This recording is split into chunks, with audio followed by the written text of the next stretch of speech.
Taiwan is home to over 23 million people living on an island about half the size of South Carolina. But despite being small, Taiwan has a very unusual population map. Around 90% of its people live along the western coast, leaving the central spine and eastern edge of the island strikingly empty. Why? Well, as always, it comes down to geography, economics, and history. Mountains, earthquakes, and a land-divided Taiwan sits in the restless western Pacific, separated from mainland China by the Taiwan Strait. Covering about 36,000 square kilometers, roughly the size of Maryland, it's perched at the collision zone between the Philippine Sea Plate and the Eurasian Plate. That makes Taiwan one of the most geologically dynamic places in the world. Earthquakes, landslides, and typhoons are a part of life here. But the single most defining feature? Mountains. The Central Mountain Range runs north to south, splitting the island in two. Peaks soar above 3,000 meters, with Yushan, Jade Mountain, towering at 3,752 meters, nearly the same height as Wyoming's Grand Tetons. These aren't gentle hills. They're steep, forested ridges, carved with deep gorges and fast rivers, like the Liwu River, which sliced open the world-famous Taroko Gorge through marble cliffs. To the east, the mountains drop abruptly into the Pacific, leaving a narrow, rugged coastal strip. To the west, wide plains, rolling hills, and fertile farmland. And that's the story in miniature. The west invites settlement. The east resists it. The first people of Taiwan. But before Chinese dynasties or colonial empires arrived, Taiwan had a story all its own. For thousands of years, the island was home to Austronesian-speaking peoples, the same Great Migration family that spread across the Pacific to places like Hawaii, New Zealand, and Madagascar.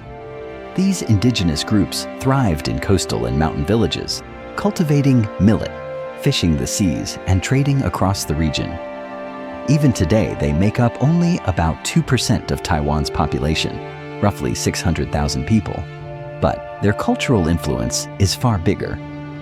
Taiwan is sometimes described as the ancestral homeland of the entire Austronesian language family. In other words, before Taiwan was caught in the tug-of-war of Asian geopolitics, it was a vibrant crossroads of Pacific culture, colonies, empires, and wars. Fast forward to the 1600s, and Taiwan became a chessboard for competing powers. The Dutch colonized the south, the Spanish briefly claimed the north, and waves of settlers began to arrive from China's Fujian province. Eventually, the Ming loyalist Kaohsiung drove out the Dutch and turned Taiwan into a stronghold, only for the Qing dynasty to absorb it in 1683.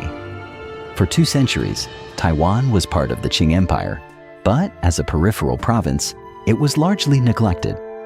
That changed in 1895 when Taiwan was ceded to Japan after the First Sino-Japanese War. The Japanese ruled for 50 years, bringing railways, ports, and schools, but also strict colonial rule. Their legacy is still visible. Japanese architecture survives in cities like Taipei, and Taiwan's famous rail system owes its origins to that era. After World War II, Taiwan was handed back to China, just as the Chinese Civil War was reaching its climax.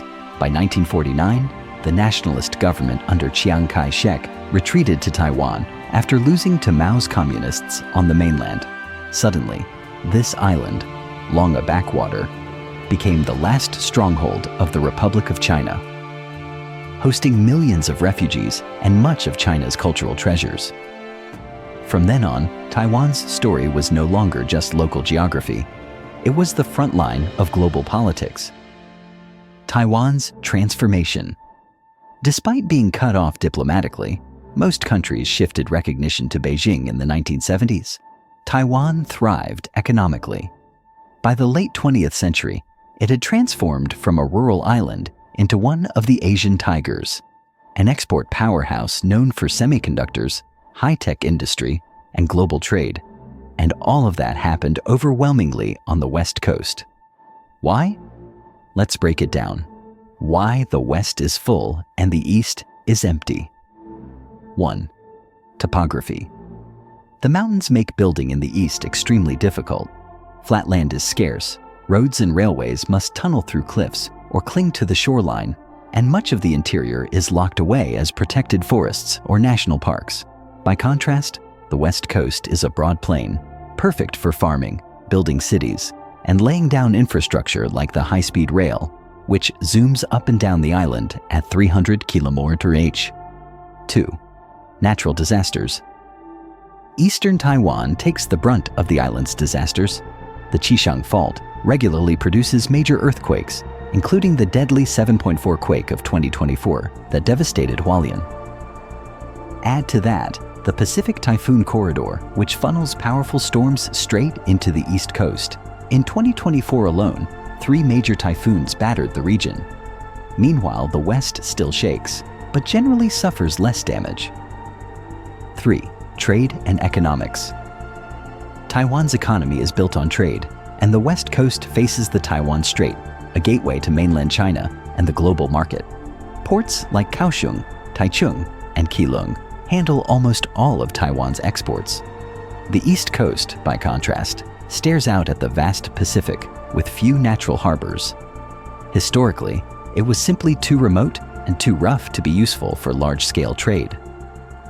The population divide today, about 21 million people live on Taiwan's west coast. Cities like New Taipei, 4 million, Kaohsiung, 2.8 million, Taichung, 2.7 million, and Tainan, 1.8 million, dominate the landscape. The east? Just 2.5 million people in total, less than a single western metro area. Hualien and Taitung, the 2 biggest east coast cities, have populations of only around 100,000 each.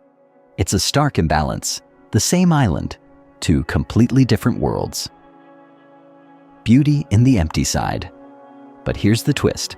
While the east may lack population and industry, it's overflowing with natural beauty. Towering marble gorges, cliffs plunging into the Pacific, quiet indigenous villages, and starry skies you can't see in Taipei. It's no wonder many Taiwanese see the East not as a failure of development, but as a treasured refuge, a reminder of the island's wilder, older soul.